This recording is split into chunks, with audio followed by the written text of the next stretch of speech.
사실 이번에 11일 만에 일단락된 것은 역시 성남 민심의 역할, 민주주의는 결국 국민이 하는 것이다, 이런 것들을 보여줬는데, 탄핵 가결을 이끈 1등 공신은 뭐니 해도 국민들의 어떤 민주주의에 대한 열망이 아닌가, 그런 생각이 드는데, 뭐 집회 혹시 가보셨나요?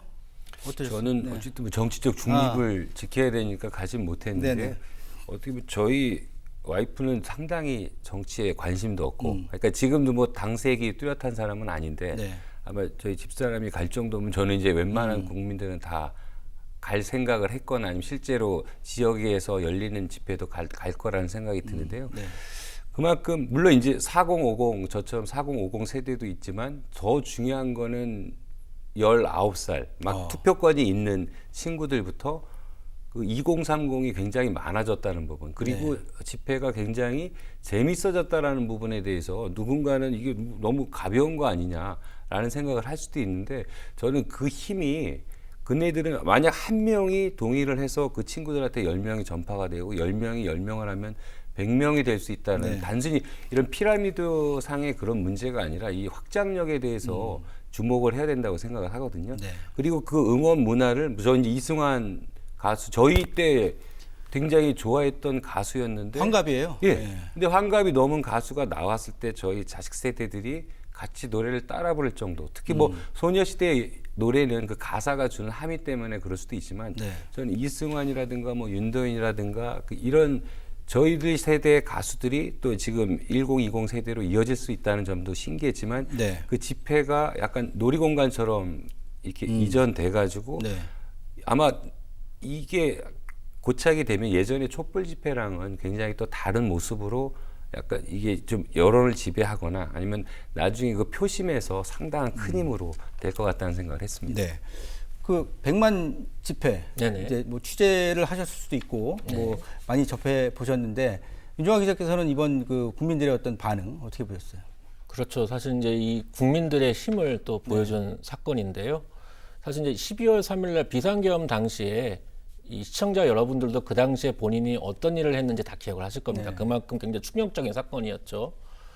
기자인 저의 입장에서도 이 비상계엄이라는 게 굉장히 큰 영향을 끼칠 수밖에 없었습니다. 만약에 이 계엄령이 계속 유지됐었으면은 저희가 이렇게 전국을 논의할 수 있는 방송을 하지도 못합니다. 그렇죠. 계엄사령부의 통제 하에서 주어진 뉴스만 전해야 되는. 아마 저희 스튜디오 앞에 군인들이 서 있을 수도 있었어요. 예, 맞습니다. 그런데 이런 사태를 막았던 것은 12월 3일 밤 10시 30분에 이제 윤 대통령이 비상계엄 선포했을 때 수천 명의 시민들이 바로 여의도로 달려갔어요.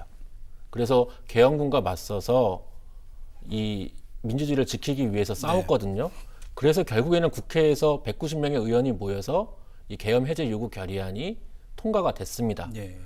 만약에 그 당시에 이 수천 명의 시민들이 여의도로 달려가서 저 계엄군이 그 당시에 물론 뭐 실탄이 있었는지 뭐 이런 건 전혀 사실 확인도 안 되긴 하지만은 사람들이 뭐 본능적 겁이 날 수도 있지 않습니까? 그렇지만은 정말 용감하게 계엄군에 맞서서 당신들이 왜 이 국회를 막고 국회의원의 출입을 막냐고 싸웠습니다.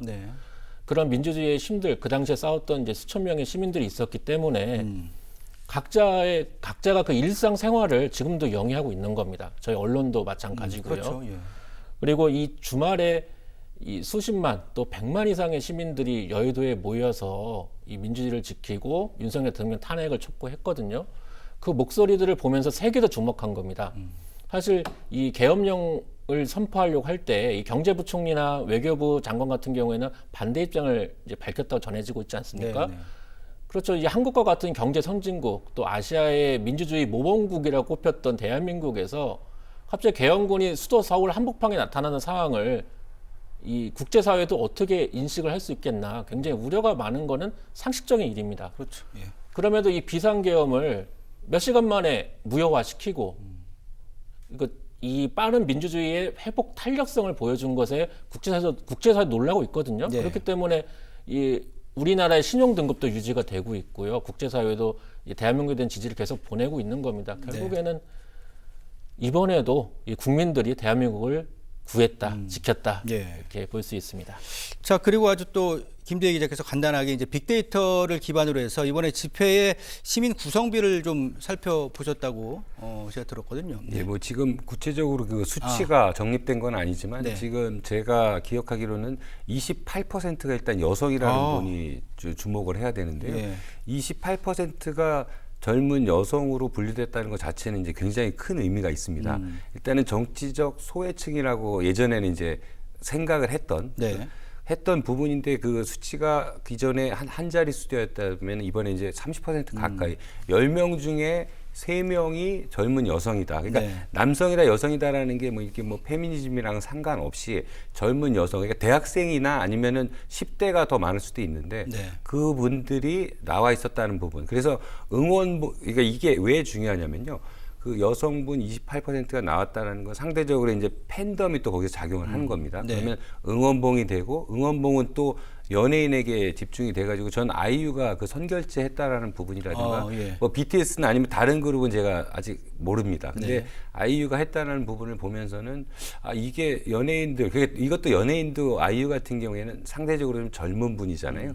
그러니까 젊은 연예인 분들이 이제 정치적으로 본인의 이런 성향을 그렇다고 이건 뭐 카밍아웃이라고까지 표현할 수는 없지만 네네. 분명히 하고 밝혀준다라는 부분에 대해서 또 팬들이라든가 아니면은 저는 그 이후에 이제 지금 계속 추가적으로 앞으로 열릴 뭐 집회라든가 예. 아니면 모임 같은 데도 더 공격적으로 아니면 더 굉장히 확산이 될 거라고 생각을 하거든요. 네네. 그러니까 그런 부분이 지금 그 28% 젊은 여성이라는 그 빅데이터 수치 요걸 좀 말씀드리고 싶습니다. 예, 예. 정치 참여층의 확대 이번에 또다시 확인하는 그런 계기가 된 것 같고